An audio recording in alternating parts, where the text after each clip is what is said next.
There are three things required for a species to be able to become a spacefaring race. Firstly, they must have sentience and high intelligence.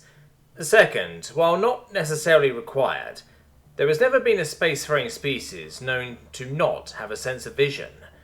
That is mostly due to the fact that in primitive societies, a rock will sound, smell, taste and feel like pretty much any other rock, making it unlikely the species will notice the difference between two rocks and never discover metalworking.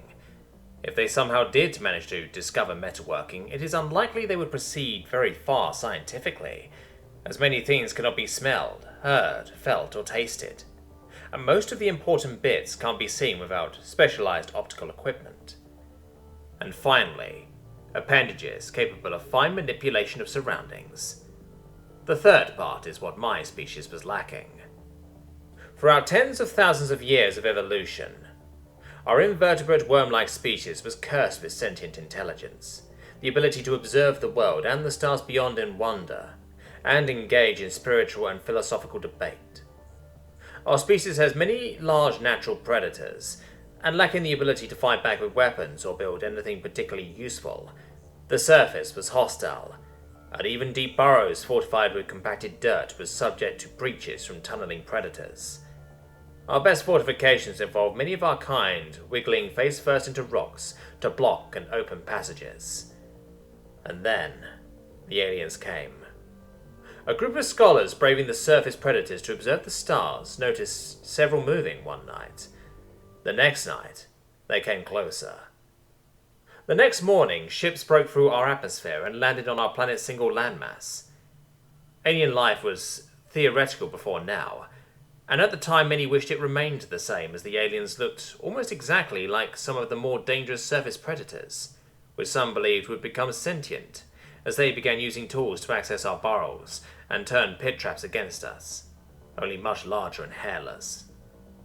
One of the aliens noticed one of the scholars and began to make a loud barking sound, while its oral orifice opened wide. A second alien struck the barking one.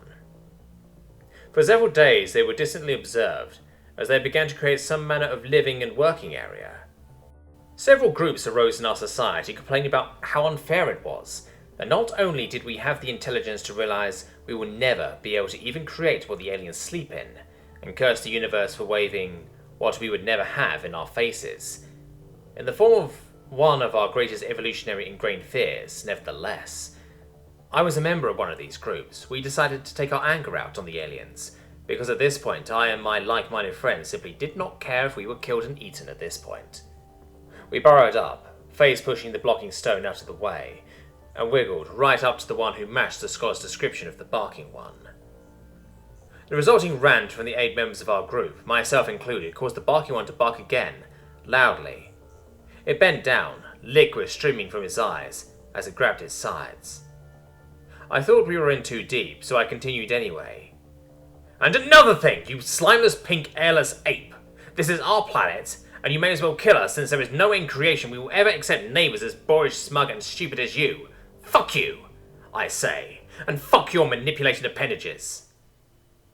The one described as the striking one came out as the barking one fell to the ground and began convulsing, the barks becoming closer to dry wheezing.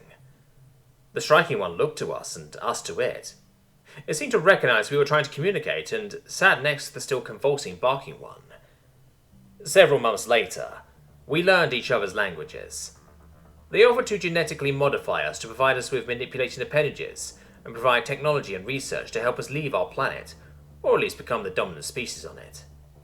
They brought us to the stars, showed us other spacefaring species, and welcomed us to the galactic community. And that is when I personally was the target of over a dozen different diplomats broadcasting the new member of the galactic community to a dozen civilizations barking, laughing at something I had said. Prior to this event, I had read the console of the barker, John his name was, to learn of the other worlds and races out there. He had left an unsent mail open, with a video of the famous rant of the first 8 members of our species to communicate with alien life attached. Apparently, the Terran had hoisted a name in their language for their people to know us by, based on our appearance and noises made for communication. It read, simply, "Bro, check this out. New sentient race. I get to name the planet this time. Tammy is fucking pissed because I'm naming it after these guys. I know that officially it'll be named whatever they call it, but for unofficial purposes, I dubbed this planet Phallus Flatus. The name sounded quite formal and nice to me after hearing an audio synth pronounce it. And so, before trillions of sentient beings, I proudly proclaim myself a cockfart of planet Cockfart. The universe was cruel to my people for millennia, and when it decided we had been sufficiently screwed over, it sent a species of assholes to allow us to thrive. Frankly, I wouldn't have it any other way, as I can now write this message because of them. But still, fucking arseholes.